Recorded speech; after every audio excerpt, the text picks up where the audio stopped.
these are the two most important things. One is how you're going to package and deliver the conversation with the investors, because these are existing properties that you own. So why do you need the money?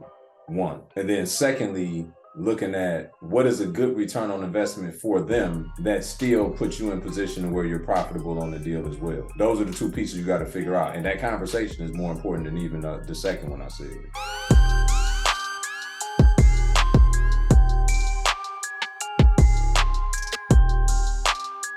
I'm looking into hard money, right, to finish the same project we're talking about, because it's a little bit more than what I anticipated. So thinking family and friends, right? So I'm looking to tap my big bro and actually just fund the whole 60, right? So what would you offer in terms of, interest rate monthly or whatever it is? How would you structure something like that? How did the shortfall all come about? So I have several of these properties. The numbers are there, right? But in each instance, it's more than what I anticipated as far as rehab. I need to get past that hump, meaning get them renovated and get them cash flowing. In the areas where they are, each of them would produce 12, 1300. So I have three that would produce 12 to 1300 through Section 8. Maybe a little less if it's on the market, right? 1100, something like that. It's the BRRRR strategy, essentially. It's a tax cert. I don't know if you know anything about tax cert, tax deeds, that sort of thing. So once I finish renovated, I would be able to rent it out, right? But I have to quiet the title. Once I quiet the title, then I'll be able to pull some cash out. The equity is there, right? So each of these are easy 100. Over 100, I could possibly get, but 100 all day. And so all in at 50, 60, and value at 100. Right. So did I answer your question? You did, and so my follow up to that is, why didn't you start the suit to quiet title at the time of acquisition versus waiting until you're done with the rest of it? Okay, so it's a cert. So in this particular state, you have to wait for the cert to become a deed. Once it becomes a deed, then you can quiet the title. Okay. So how long you have before the cert converts to a deed? Summer next year. So at least 6-7 months. Okay. But the idea is I can cash flow, right? So whatever it is I work out by way of interest rate or however we structure it, right? It will be able to pay for it. Okay. So I got that piece. So now my question is, what caused the shortfall on each one of the properties? What caused the shortfall? Well, I guess not being able to. So when you're buying some of these, you can't enter, right? So not being able to, I guess, properly assess what that might be, and just kind of, you can't get someone in there. You get some pictures, but you might not be able to enter. You just kind of assess what it looks like, and okay, it's 5-6 grand. So yeah, it's then you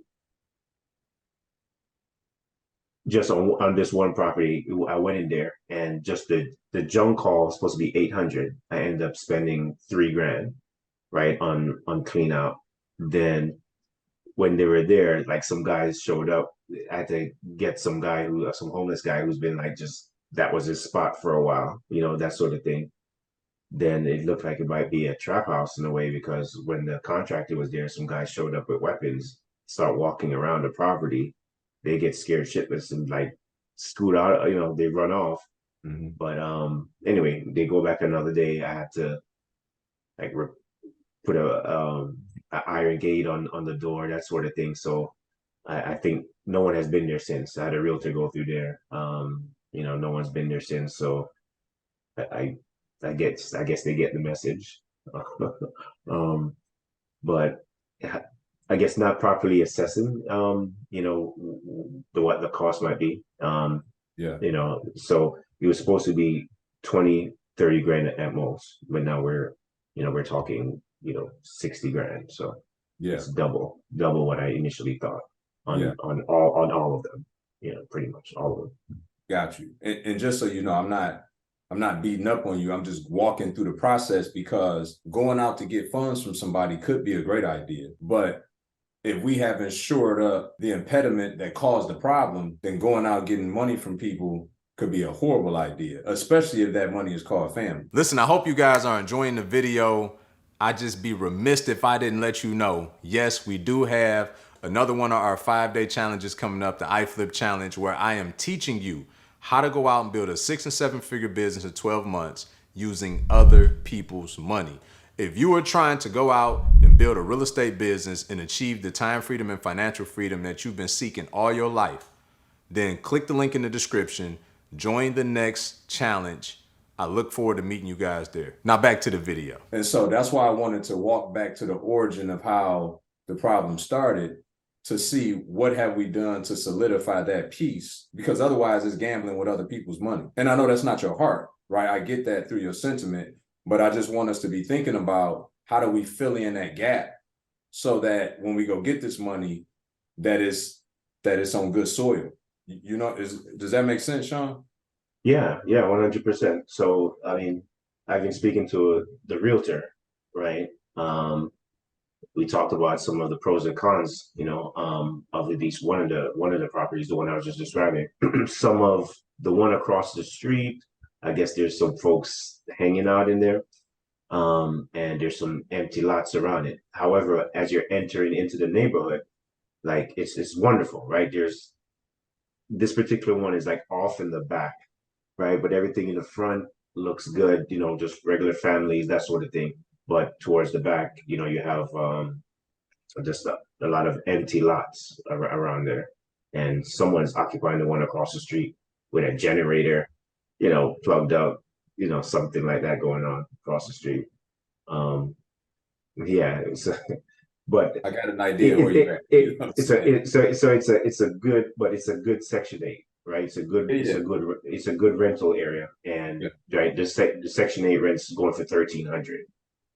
Right. If I put 60 into it, based on the CMA, and talking to the realtor, he's saying what is that 140 at the high, but 100 unmistakably all day, right? Because the square footage is a lot higher than what most of them sold for in that area, right? So the downside is it's towards the back, with the empty lots, and that's some of the downside. So that's the pros and cons of it. Sure. So if I understand correctly, so you kind of need 30,000 extra per property. Is that the number? Right. And what I'm thinking is just avoid if I can get the whole thing OPM, right? So that's my thinking now, right? And kind of hold on to my capital, right? And so that's my thinking now. 100%. So, man, there's so much to double click on in this conversation, but these are the two most important things. One is how you're going to package and deliver the conversation with the investors, because these are existing properties that you own. So why do you need the money? One. And then secondly, looking at what is a good return on investment for them that still puts you in position where you're profitable on the deal as well. Those are the two pieces you got to figure out. And that conversation is more important than even the second one I said. And so I wanted to walk you back through the process, because they're going to want to know, like, why do you need the money? And telling them because you missed your rehab by 100% is not a good answer. Right. Well, I mean, that piece of it, here's my thinking is that, right, we acquired the property, right? So we have possession of it. And now, we just need the dollars to rehab. So here's it. I could go to a hard money lender if it wasn't a tax cert situation, right? But finding someone to lend on that's really the issue, right? So I have to go private, right? So so that's where we are. But the numbers work, right? As far as what you're putting in and what the value would be, the ARV. So, they got money market accounts doing 5.5% right now. One of the things that's important when you're raising private capital is understanding where is the capital one coming from that the person has. And secondly, what type of appetite do they have as an investor, right? Like what other kind of investments do they do? Are they predominantly stock market? Are they used to 10% steady on the S&P 500? What's their normal puts and takes in terms of the type of investments that they do? Because that will start to give you an idea of what type of return on investment they're going to be expecting of. And even before, Sean, you figure out what's a good return for them, you got to first figure out like what's your go no go gauge on your deals before they also don't make money, because you're going out getting 60 grand on a deficit. Once you backfill what you're already short and then you're paying a premium on that money, how does that align with the rest of the inner workings of the deal at that point? And then also the term would be predicated on, do they want to be in it for the long haul, or do they want their money out in 6 months? Do they want it in 12 months? Do they want to become a partner and own a piece of equity in the properties? And then based on each one of those scenarios, whether you do a rate and term or you do an equity play, you got to figure out what still makes sense for you to do all this work and make sure that the money makes sense.